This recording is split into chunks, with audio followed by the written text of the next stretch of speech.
One of my points when I'm talking about automation and project management is if a project manager is going to touch a project, they need to be adding value, right? I mean, because a project manager is a smart, experienced person that you're adding to a project, and to have them just pushing buttons really doesn't make sense. So if they're going to touch a project, they're going to add value. And one of the ways they're going to add value is building vendor relationships. So if they can have automatic purchase orders and automatic emails going out, and then be able to take the time that they're spending on that to give a phone call to their preferred providers and say, hey, thank you so much for taking this project, really meant a lot to me. That's adding value to the value chain. That's giving value to the interactions between a project manager and a vendor, as opposed to spending time, crafting up 2,000 emails that are going to be the same, then you're going to individually send them out. So I think that's the balance between automation and personal touch is, whatever time you're saving over here, it's not like you're kicking back and keeping your feet up and enjoying that time. You're going to add value to your relationships, whether it's your customer relationships or your vendor relationships or internal relationships, training and development and so forth. So that's always my perspective. If you're going to save time, you're going to reinvest it in something more important to your career development or your relationship development. I want to start with you, Dan, there as well, because project managers are probably listening as well. And sometimes I feel like it can be a bit scary when everybody talks about automation. And I have had people asking, like, is my job safe? When I started, it got, I think, less and less. I think project managers still can tell that they are very much needed. But if you had a project manager ask you, like, what is a skill that is needed? Like, what do I need to have to be prepared for the future? What would you tell them? The top skill is problem solving, and that's never going away, right? So whether you're automating or not, you need people that can solve problems. I look at it this way. I love automation. Like it's what I love to talk about. But when automation goes wrong, it goes really wrong, and you need the problem solvers that can jump in and help resolve anything and quickly get things back on track. Just think of a train. If a train gets derailed and it's off the tracks, you got a lot of efforts to get it back on track to keep going.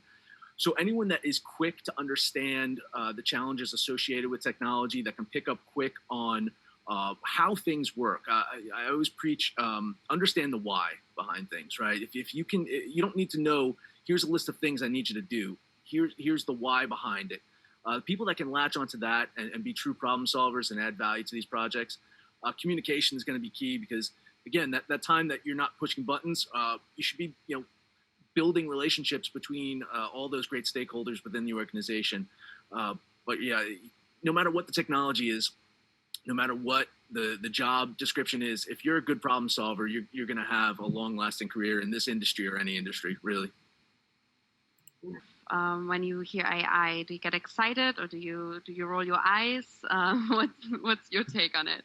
It's a mixture of both, really. I mean, honestly, everyone's got some kind of AI portal that they're trying to, sell to their customers and say, hey, we click of a button and it's actually like 3 people pushing buttons on the back end and no AI whatsoever. So, I mean, sometimes I roll my eyes, but it excites me to think about, where this industry has kind of gone through, even in the last few years, of how the automation has developed. Thinking of this future that Steve says is, imagine you have a data set of thousands of projects you've done for a customer, and you have your technology can basically tell you kind of the best way to reduce risks on that project from analyzing all of the data associated with these thousands of projects that you've done prior to this customer, and have a risk-based approach to project management that you can say, okay, here's kind of my checklist that I can follow to mitigate as many risks as on this project. That fascinates me. We work in a very highly regulated industry with life sciences customers, and to know that the materials that are coming our way, we can have a game plan it's not going to be foolproof, but through big data has told us the success rate of this project is going to go up X amount % because you're canceling out these risks. I think it's a great future to behold, really. But for now, it's a buzzword. I mean, other than plugging in machine translation into your portal, and it's still a lot of rule-based stuff and a lot of people pushing buttons.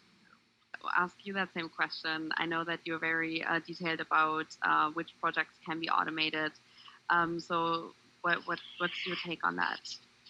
I'm not going to disagree with you, Henya, or Shirley here, but I think my approach is you automate all of them, only it's to determine which level of automation each one needs to have, right? I mean, so you focus in on try to add some kind of level of automation to every single project that you have. Again, as Shirley mentioned, sometimes it's focused in on the TEP side, but if you can automate that and everything else is still manual because the process dictates it, you're still winning. You don't want to just wave the white flag on automation completely because this file type or this project type is tougher than the standard one. You want to look at where you can automate because that still wins. If you're saving 5-10 minutes on a project and you got 1,000 projects, I mean, it's 10,000 minutes you just saved. So I think there's a misnomer out there that to be automated you have to be like lights out PMing, fully automated, hands off.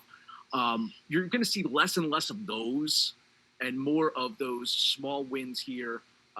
Front end can be automated, and then the manual section is here, and then automation in the back end to deliver it back to the customer or whatever it is. Pick and choose where you want to put the automation, and I think you're going to have a winning recipe there. So levels of automation, I think, is really important. Yeah, AI is the big buzzword, and I think we lose sight of HI, which is the human intelligence, right? Because you need the people, the subject matter experts that understand the files, not just the file types, not just how to manipulate Word or PDF or Excel, but the content within the files. Because if you're seeing a standard type of file over and over again, the content is structured the same way.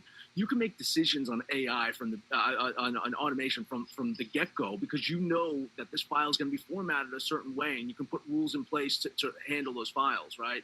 So I think the human factor of it, the subject matter experts, the experience of these people really help you with understanding on the front end how you can automate. That human element also plays a huge role in building your automation workflows because people that are great at process mapping and can understand how things need to flow can help you build the workflow needed to flow automatically. So they know what the current state is, and they can map that into a future state of automation.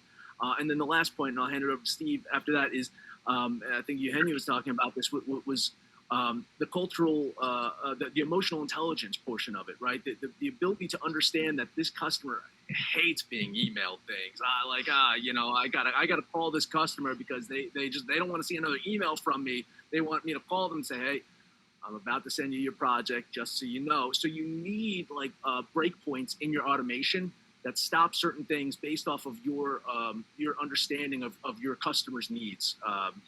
And that's I think those are the three of the main factors that I think is what's hitting your system, the front end, mapping out the best process, and then also the not impacting the human relationships portion of it as well.